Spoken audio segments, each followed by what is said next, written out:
telenovela PH, love, romance, fantasy.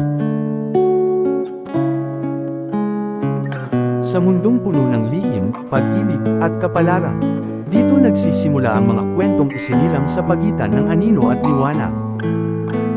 Episode 2, Ang Pagtakas. Hindi sanay si Althea Monteverde sa salitang bawal. Lumaki siyang may lahat, oras, pera, at kalayaan. O ganoon ang akala niya. Sa loob ng sasakyan, nakatingin siya sa bintana habang dahan-daw ang umaandar palabas ng gate ng mansyon. Sa harap, tahimik ang driver. Sa likod, may 3 lalaking nakasunod. Mga bantay na parang anino rin. Papa, sabi niya kanina habang nag-aayos ng bag. Mag-show shopping lang ako sa mall. May kailangan ako para sa school. Sandaling tumingin si Don Ricardo Monteverde sa kanya. Sinukat ang tono ng boses, ang galaw ng mata. Saglit lang, sabi nito. At huwag kang lalayo. Tumango si Althea, may ngiting parang bata, pero sa loob niya, may plano na. Dahil minsan, kailangan niyang huminga. Ang mall na pagmamay-ari ng pamilya Monteverde ay parang isang maliit na lungsod. Maliwanag, marangya, puno ng tao, mga artista, influencer, negosyante. Lahat may kasamang bodyguard, lahat sanay sa mata ng publiko. Tahimik na naglakad si Althea papasok, kasunod ang mga bantay niya. Ma'am, dito po, sabi ng isa habang tinuturo ang isang high-end na boutique. Ngumiti siya, magsusukat lang po ako, sandali lang. Pumasok siya sa fitting room. Isinara ang pinto, tahimik. Mabilis niyang hinubad ang suot. Mula sa bag, inilabas niya ang nakahandang cap, simpleng jacket, at salamin. Isang itsura na hindi Monteverde. Hindi mayaman, hindi kilala. Paglabas niya sa fitting room, iba na ang Althea na lumabas. Hindi anak ng sindikato, hindi prinsesa ng mansyon, isa lang, normal na estudyante. Dumaan siya sa likod ng tindahan, palabas sa service exit. Hindi napansin ng mga bantay. Sa unang pagkakataon sa araw na iyon, huminga siya ng malalim. Paglabas ng mall, agad niyang kinuha ang cellphone. Nicole, masiglang bulong niya. Althea, asan ka? Akala ko may shopping ka. Sagot ng kausap, bahagyang hinihingal. Natawa si Althea, shopping nga, pero nakalabas na ako. Ano? Ikaw talaga? Sige, nasan ka? Tapat ng coffee shop sa labas. Yung maliit lang, hindi yung sosyal. Wait lang, papunta na ako. Ibinalik ni Althea ang phone sa bulsa at umupo sa isang bench.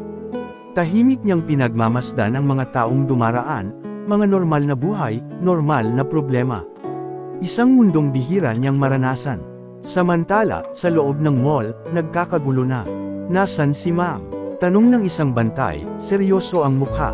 Kanina lang nasa fitting room. Mabilis na tinawagan ang security office. Sa itaas ng mall, sa isang pribadong opisina, nakatayo si George Smith, CEO ng mall. Malaki ang katawan, kalmado ang mukha, pero matalim ang isip. Lock all exits, mahinahon niyang utos. Huwag magpanik. Ayaw ni Don Ricardo ng eksena. Isang tauhan ang tumango. Sir, tatawagan po ba natin si Miguel Reyes? Saglit na nag-isip si George. Oo, sagot niya. Dapat alam niya to. Sa kabilang linya ng lungsod, tahimik na binaba ni Miguel Reyes ang telepono matapos ang tawag. Umalis siya sa mall, bulong niya sa sarili. Hindi siya nagalit, hindi rin siya nagulat. Kinuha niya ang isa pang telepono. Isang pangalan ang nasa screen.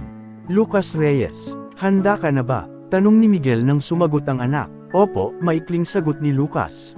Hindi pa kayo nagkikita, sabi ng ama niya. At siguraduhin natin, ganun pa rin kapag natapos ang araw na to. Tahimik si Lucas. Shadow ka, dagdag ni Miguel.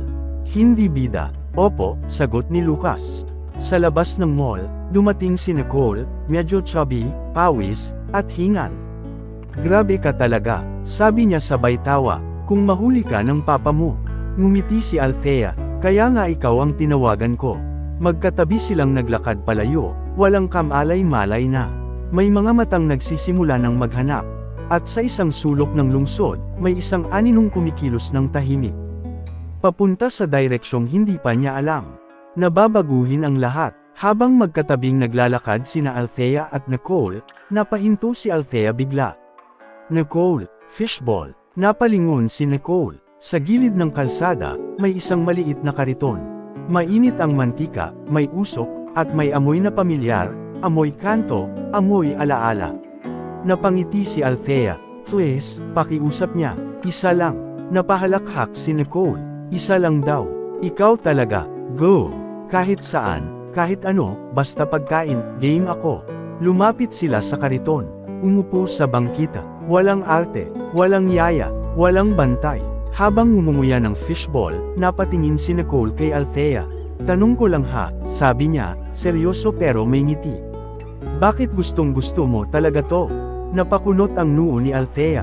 Ang alin? Ganito, sagot ni Nicole, sabay ikot ng stick sa sauce. Fishball, kwek-kwek, tuhog-tuhog, far essen. Samantalang nasa iyo na ang lahat. Kahit anong restaurant, kahit gaano kamahal, kaya mong bilhin. Sandaling natahimik si Althea, tumingin siya sa paligid, mga ordinaryong tao, tawanan, usapan, simpleng buhay. Kalayaan, sagot niya sa wakas. Napatingin si Nicole sa kanya. Dito, pagpapatuloy ni Althea. Walang nagbabantay, walang matang nakatitig, walang sumusunod sa bawat galaw ko. Huminga siya ng malalim. Mayaman nga kami, dagdag niya, mahina ang boses. Pero parang bilanggo ako, lahat kontrolado. Ngumiti siya, isang ngiting may lungkot. Mas gusto ko to, sabi niya. Kumakain ng fishball sa kanto, kasama ang mga simpleng tao. Walang iniisip, hindi na nagsalita si Nicole. Ni hindi na siya nagbiro. Matapos kumain, naglakad silang muli. Hindi nila napansin na palayo na sila sa mata ng karamihan. Hanggang sa, tahimik. Isang makitid na eskinita, walang ilaw, walang tao. Huminto sila, may dalawang lalaking nakatayo sa harap nila. Gaskasan, mapupungay ang mata, amoy alak at usok. Hi, Miss Beautiful? Sabi ng isa, sabay tawa. Napaatras si Nicole. Bawal dumaan dito, singit ng isa pa. Kailangan niyo munang magbigay. Tumingin ito sa bag ni Althea. Lahat ng pera, pati ang bag. Napalingon si Althea, at doon niya nakita ang dalawa pa sa likuran nila. Na-trap, pre, sabi ng isa sa likod, sabay sipol. Mukhang kursunada ko yung nakakapa. Bata, sexy, sakin yung isa, tawa ng kasama. Malaman, may unan ka na, may kama ka pa. Naghalakakan silang apat, nanginginig si Nicole. Halos hindi makapagsalita, pero si Althea, kalmado, dahan-dahan niyang hinawakan ang braso ni Nicole. Sa likod ko, mahinang utos niya. Napatingin si Nicole sa kanya, gulat. Althea, sa likod ko, ulit niya, mas matiin. Tumayo siya ng diretsyo, maliit ang pangangatawan. Payat, hindi mukhang lalaban, pero ang mga mata niya, handa. Hindi alam ng mga lalaking nasa harap nila na si Althea ay may alam sa martial arts at taekwondo. Hindi alam na matagal na siyang inihahanda ng ama niya para sa ganitong klaseng sitwasyon. Last chance, sabi ni Althea, malamig ang boses. Umalis kayo. Tumawa ang isa, matapang, isang hakbang pa lang ng lalaki. Biglang kumilos si Althea, mabilis, eksakto, walang sayang na galaw, isa-isa, hindi sigaw, hindi iyak, tanging tunog ng bigla ang gulat. Habang hawak ni Nicole ang bag niya, nakatayo lang siya sa gilid, nakatingin, nanginginig, hindi makapaniwala sa nakikita. At sa gitna ng makitid na eskinita, isang princess ang tumakas sa mundo niya. Ang lumalaban para sa kalayaan niya. Hindi niya alam, na sa bawat galaw niya, lalo siyang inilalapit sa kapahamakan. Sa mundong puno ng lihim, ang kalayaan ay may kapalit. Abangan ang susunod na kabanata ng Anino sa Liwanag Episode 3.